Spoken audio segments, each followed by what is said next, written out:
Sometimes I think we want to be our worst selves, and we're allowed that by playing video games. Shakedown Hawaii is one of those games that you are your complete worst self, but it's also really funny and over the top. So yes, while you are going on this rampage, it's also kind of funny, and has a lot of therapeutic aspects to it. Now, I want to start this off before we even really get too far into this video. This game is on sale until the 23rd, so you have about 2 weeks, and right now it is $4.99. Shakedown Hawaii has been incredibly fun, and honestly, one of those games I just would have missed had it not been for JP at Good Talk HQ. So basically, this game does play like a GTA, but more like the top-down style GTA, not as restrictive. Now, correct me if I'm wrong, and I could be wrong here, but I'm pretty sure that the old GTAs, you weren't really allowed to get out of your car very much. And no, I'm not talking about 3, I mean prior to GTA 3. But again, I might be wrong, because I don't know if I've ever actually played those games, but I can tell you that I felt like you couldn't. So, needless to say, I definitely know you couldn't go into as many buildings as you can go into in this game. You can explore as much as you can, and you can just do this amazing amount of stuff. And I say amazing amount because I'm saying you could break into pretty much any house that you see, steal their TV, and go to the pawn shop. Or you can hire lobbyists,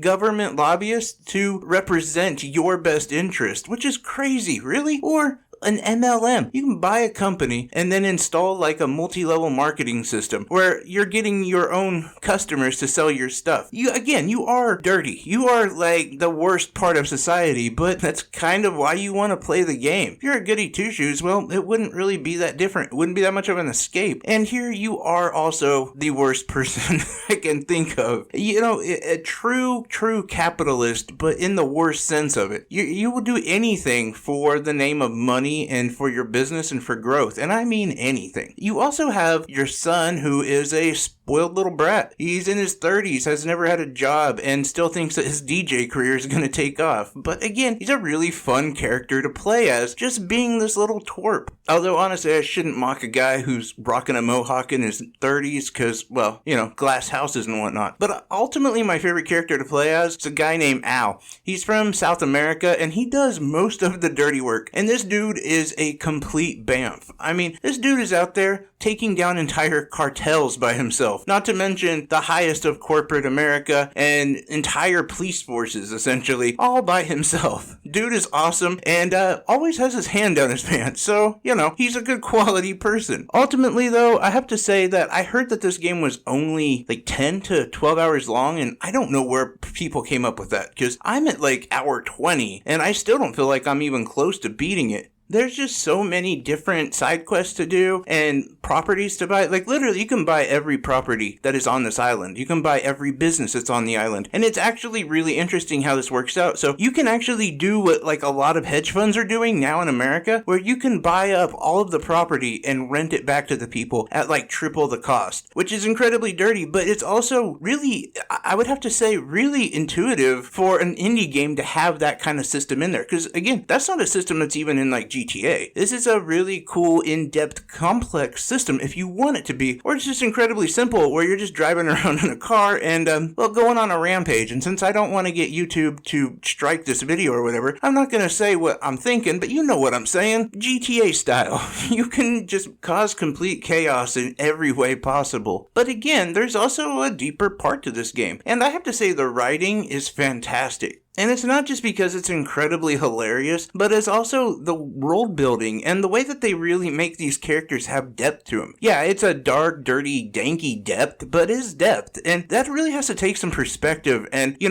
really have to, like, harbor this idea of an individual to give them this much of a complex, ickiness to them. They really all have it, and it's great. And it really is a testament to the writing when you can see these characters represented in modern day society to an extent. Again, we're still talking GTA over the top, hilariousness, that kind of aspect. But at the core of a lot of these people, we see that in modern day society. Now, I do have to say, too, that I think that this is one of those games that you definitely don't want your kids to play. It's not as bad as GTA, but there is a lot of violence, and, Yet, if I'm honest, the artwork is kind of adorable. Like, outside of the cutscenes and seeing your character up close, when you're actually just looking at the entire world, it just looks kind of like perfect for like micro machines. Anybody remember micro machines? I don't know, the world kind of looks like it'd be perfect for that kind of game. And I was thinking like, oh man, if I was a kid, this would be so much fun. Essentially just playing cars in this world. I don't know, I just wanted to bring it up because I just thought like it's diametrically opposed to itself, where it is,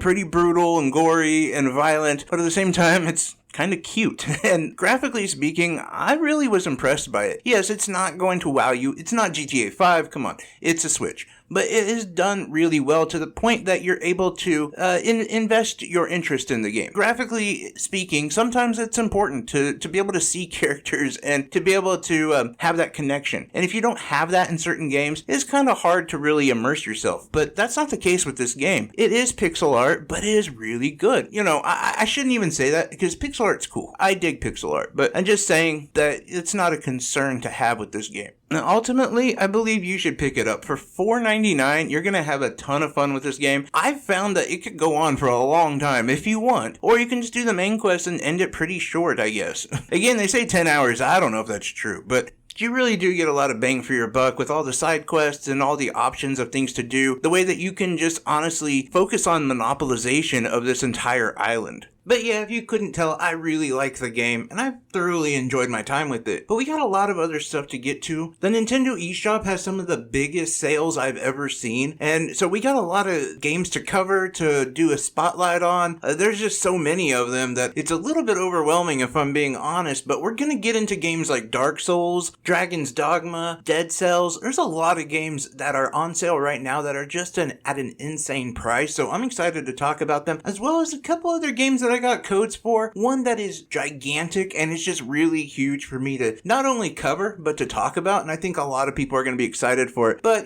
we've been doing a lot of stuff on this channel. We've been doing a lot of TikToks, we've been doing Rumble, we're up on the shorts. Like, there's a lot of stuff that we're trying to expand at, and honestly it's just any and every way that we can really expand. But it takes a lot of time, and sometimes things don't really work out, so expect there to be some changes, or we haven't done the smash or pass videos. We haven't really done a lot of new reviews as much as we've done more like backlog and sale videos, but all of that is just what fits right now. So, please just be patient with us, and if there is stuff you want us to cover, just let us know and we'll definitely get to it. I have no idea why I just rambled for like the last minute. I guess it was an impromptu channel update, but anyway, I love you guys. You guys are amazing. Take care, everyone. Bye-bye.